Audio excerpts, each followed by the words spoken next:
announcer objectivity, which Glickman generally observed, was ignored as he successfully led the cheers of the New York sports community. With a voice that possessed the toughness of the sidewalks, the speed of Spaldings, and the richness of egg creams, Glickman readily embraced the status as the sports voice of Gotham.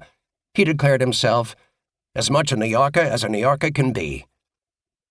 During wintertime, Glickman was, from the club's inception in 1946, the voice of New York Knicks basketball.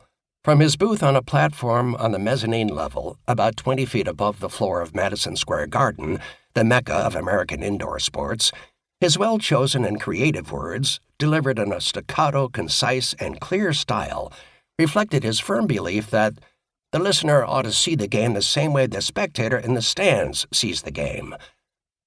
In setting this scene, he went so far as to detail what color uniforms opponents were wearing. In describing the action on the hardwood, he set basketball terminology, as he provided listeners with a geography of the court. His audience could almost see the keyhole, the head of the foul circle, or the corner or the mid-court line, as he painted action images of movements and plays. In his vocabulary, dribblers took high, arching shots into the basket with a swish, his best-known onomatopoeia, or they drove across the lane down to the hoop after receiving a pass from a teammate who fed him from the pivot, or banked in a fast break basket.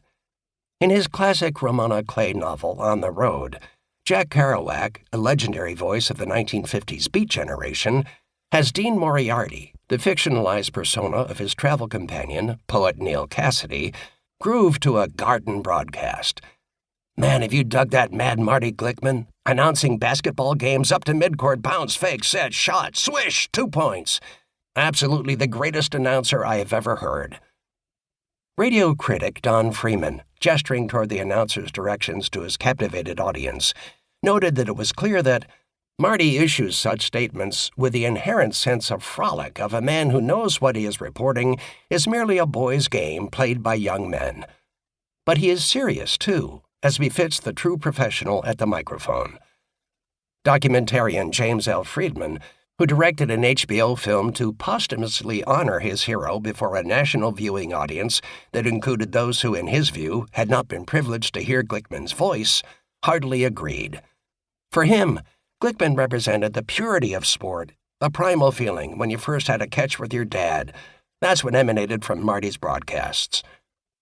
Brooklyn-born historian Peter Levine, speaking for thousands of boys and girls of his generation in Gotham, has reflected similarly, Marty Glickman was the voice of my youth. Though Marty Glickman broadcasted to New Yorkers of all backgrounds, age groups, races, and ethnicities, and aspired to find fans well west of the Hudson River, he was also the most Jewish of announcers, a rarity when he started his on-the-air career even in the largest Jewish city in the world. He would allow that, even on the air, I have no hesitancy about using Yiddish phrases to depict the action. His Jewish lexicon went beyond terms like meshuggah, kvetch, and chutzpah, which many of his Christian neighbors regularly used and became part of English dictionaries and New York street vocabularies.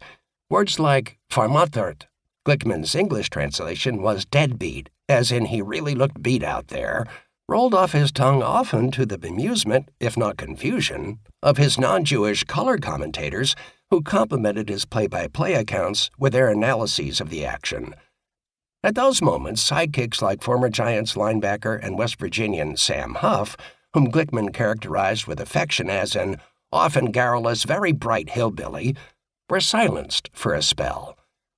But the word choice synthesis was a source of pride to his Jewish listeners, as one of their own integrated sports reporting with their ancestral roots at a time when so many others hid where they came from.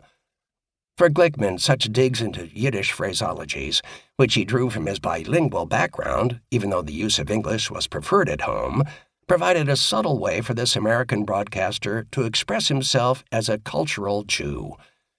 This self-definition reflected an enduring pride that he had in his ethnic background, though it was one of the risks that he took in hoping to make his mark among more than just his devoted fans in New York City. As his more than a half-century of broadcasting ended in 1992, Glickman harvested inductions into a myriad of